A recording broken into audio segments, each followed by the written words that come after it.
Assalamu alaikum wa rahmatullahi wa barakatuh. Dans cette nouvelle vidéo, nous allons définir ensemble le paiement anticipé. Bay' salam. La première partie sera consacrée à la définition dans la langue arabe et dans le jargon islamique. Dans la deuxième partie, nous verrons ce qu'il faut absolument savoir à propos du bay' salam en islam. Nous y verrons entre autres son jugement religieux, ses conditions, ainsi que la différence qu'il y a entre le paiement anticipé et une vente classique en islam. La troisième et dernière partie sera consacrée au jugement religieux du dropshipping. Le dropshipping est un type de vente qui est extrêmement répandu sur Internet. Il est donc impératif pour le musulman qui souhaite se lancer dans ce type de commerce de savoir si cela est permis ou non. Nous tenterons donc de donner une réponse à travers la lumière des textes et les paroles des savants. Sans perdre plus de temps, on passe à l'explication. Bismillah walhamdulillah wassalatu wassalamu ala rasulillah wa ala alihi wa ashabihi wa man wala amma ba'd. La définition du mot salam dans la langue arabe.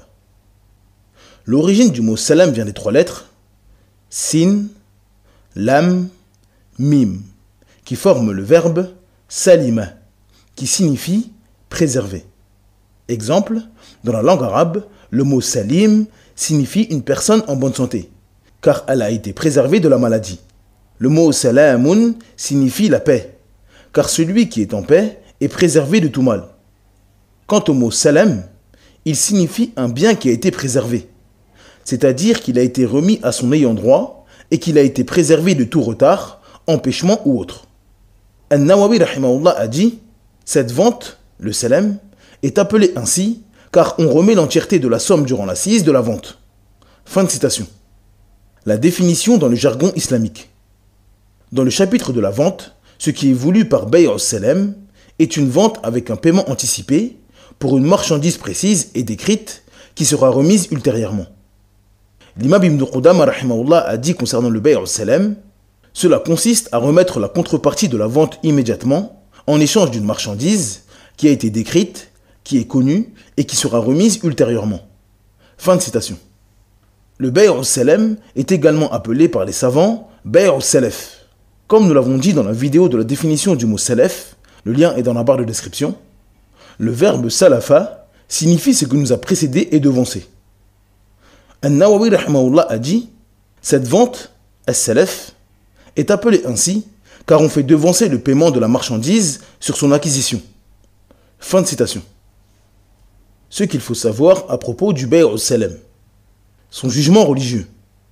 Le bay' salam est un type de vente qui est autorisé en islam. Cela est prouvé par le Coran et la Sunna. Certains savants rapportent même que cela est autorisé par consensus des savants.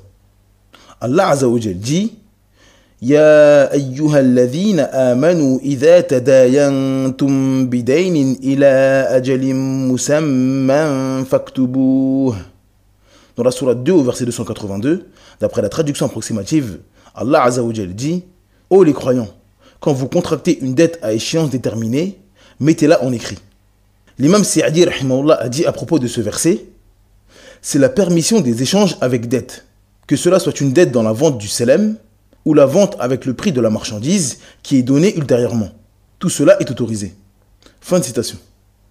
Ibn Abbas radiyallahu anhuma a dit, lorsque le prophète sallallahu alayhi wa sallam est arrivé à Médine, ses habitants pratiquaient le paiement anticipé des récoltes livrables, 1 ou 2 années plus tard. Quiconque pratique le paiement anticipé de fruits livrables à terme doit le faire pour une mesure précise, un poids précis et une date précise. La sagesse du bay' salam. Le bay' salam est un type de vente qui est nécessaire pour les gens. L'islam a donc légiféré cela pour faciliter les gens dans leurs échanges. Exemple, il arrive parfois que certaines personnes possèdent des terres mais ne peuvent pas les cultiver par manque de moyens. Cet agriculteur qui possède des terres n'a pas d'argent pour faire pousser et entretenir ses céréales ou ses fruits. Et malheureusement pour lui, il ne trouve personne pour lui prêter de l'argent pour investir dans la culture de ses champs. Il se retrouve donc avec des champs cultivables qu'il ne peut pas utiliser par manque de moyens. La législation lui a donc permis le bay' salam. Il est permis pour l'agriculteur de demander un paiement anticipé pour sa future récolte, à condition que la marchandise soit livrable à terme, dans des mesures précises, un poids précis et un terme précis. Les conditions du bay' salam. Comme nous l'avons dit dans la vidéo de la définition de la vente en islam, le lien est dans la barre de description, Toute vente en islam doit respecter des conditions pour que cette dernière soit valide. Cependant, le bay' al-salam possède des conditions supplémentaires qu'il faut absolument respecter pour que la vente soit valide. La description précise de la marchandise vendue. Le principe de cette vente est d'anticiper le paiement avant de réceptionner la marchandise. Il est donc obligatoire que l'acheteur possède une description détaillée de l'objet qu'il va acheter, afin d'éviter des conflits et des désaccords au moment de la réception de la marchandise.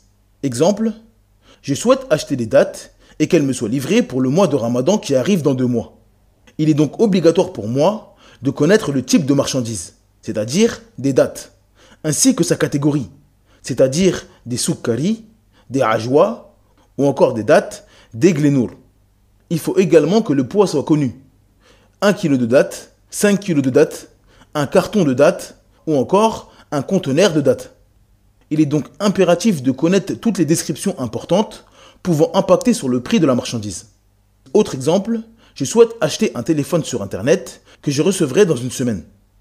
Il est obligatoire pour que la vente soit correcte de connaître la marque du téléphone, son modèle, sa couleur ou encore sa capacité de mémoire. Connaître la date de réception de la marchandise. Il est obligatoire d'avoir connaissance de la période de réception de la marchandise au moment de la vente. Remettre la totalité de la somme au moment de la vente. Il s'agit d'une condition très importante dans le bay' al-salam. Comme son nom l'indique, le paiement anticipé consiste à donner le montant de la transaction durant l'assise de la vente et recevoir cette marchandise à une date ultérieure. Il est donc obligatoire pour l'acheteur de remettre la totalité de la somme pour que la vente soit correcte. Car le fait de donner une partie du prix de la marchandise contracterait une dette de la part de l'acheteur, c'est-à-dire qu'il devra une partie de la somme au vendeur. Mais le vendeur possède également une dette car il remettra sa marchandise ultérieurement. Il n'est pas permis dans un contrat de vendre une dette par une autre dette. Soit la marchandise est livrée au moment de la vente, ou soit c'est la totalité du prix de la marchandise qui est remise au moment de la vente. Il n'est pas permis de retarder les deux en même temps durant la vente. Qu'est-ce que le dropshipping? La définition du dropshipping. Pour connaître le jugement religieux du dropshipping, il est obligatoire de connaître sa définition et son fonctionnement. Le dropshipping est une forme de commerce en ligne, par laquelle le site vendeur ne possède pas de stock et fait livrer le client final directement par son fournisseur, sans le plus souvent que le client ne le sache. En résumé, le dropshipping est une forme de vente qui consiste à créer un site internet dans le but de vendre de la marchandise. Une fois que le propriétaire du site reçoit une commande de la part d'un client, il se dirige vers un fournisseur qui possède la marchandise qui a été commandée. Il lui donne les coordonnées du client qui a passé commande afin que le fournisseur envoie directement la marchandise au client. Cette pratique permet à celui qui possède le site internet d'éviter les contraintes logistiques et financières liées au stockage et à l'expédition de la marchandise. Le jugement religieux du dropshipping. Comme nous l'avons dit précédemment, le dropshipping est un type de vente qui possède 3 fondements essentiels: le site internet, le client et le fournisseur. Le dropshipping peut donc rentrer dans beaucoup de types de ventes. Il n'est donc pas possible de lui donner un seul et même jugement. Il faut impérativement connaître les différents types de ventes en islam pour savoir si le dropshipping est compatible avec ces derniers. Vendre ce que l'on ne possède pas. Ce type de vente consiste en ce que le vendeur vende une chose qu'il n'a pas en sa possession au moment de la vente. Exemple, je suis un vendeur de légumes au marché. Un client me demande si je vends des fraises. Je lui réponds oui et que le kilo est à 5 €. Il me dit qu'il en veut pour 2 kilos. Je lui dis donc qu'il n'y a pas de problème.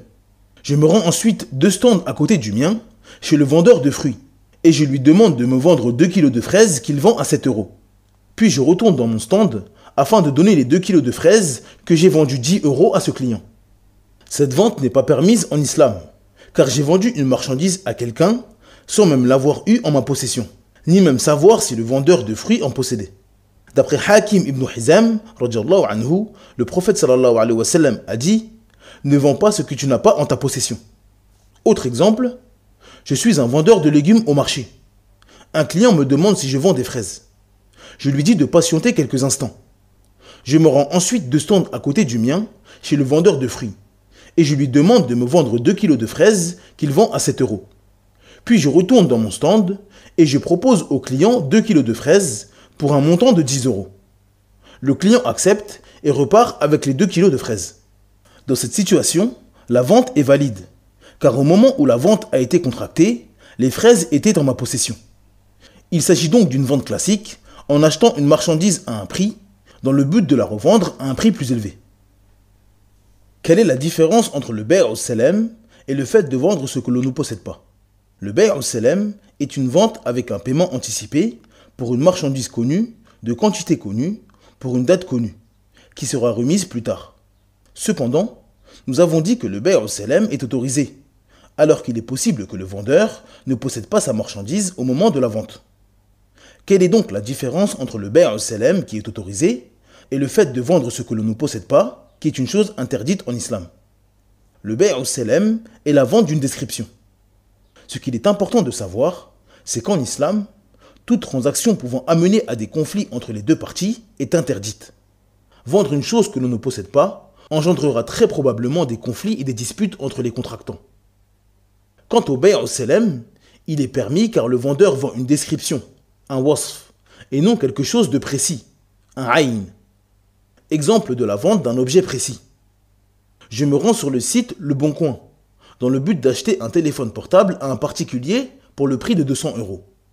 Sur le site en question, le vendeur a laissé des photos de son téléphone portable. Ce téléphone est unique et il est en possession de ce vendeur. C'est-à-dire que si ce téléphone est détruit ou volé, la vente ne pourra plus avoir lieu. J'appelle donc le vendeur et je lui dis que je souhaite acheter son téléphone pour le prix de 200 €. Le vendeur accepte mon prix et me donne rendez-vous samedi pour récupérer le téléphone. Après avoir raccroché avec ce vendeur, je décide de prendre ces photos sur le site Le Bon Coin et de poster une annonce sur un autre site de vente en ligne, dans le but de revendre ce téléphone pour 350 €. Je reçois un appel d'un acheteur qui me dit qu'il est intéressé par cette offre. Je lui dis que le téléphone est à lui pour 350 €. Il accepte ce prix et je lui donne rendez-vous le dimanche, afin que je puisse acheter et récupérer le téléphone à son propriétaire le samedi. Cette vente précise est haram et n'est pas valide, car j'ai vendu un objet précis que je ne possédais pas.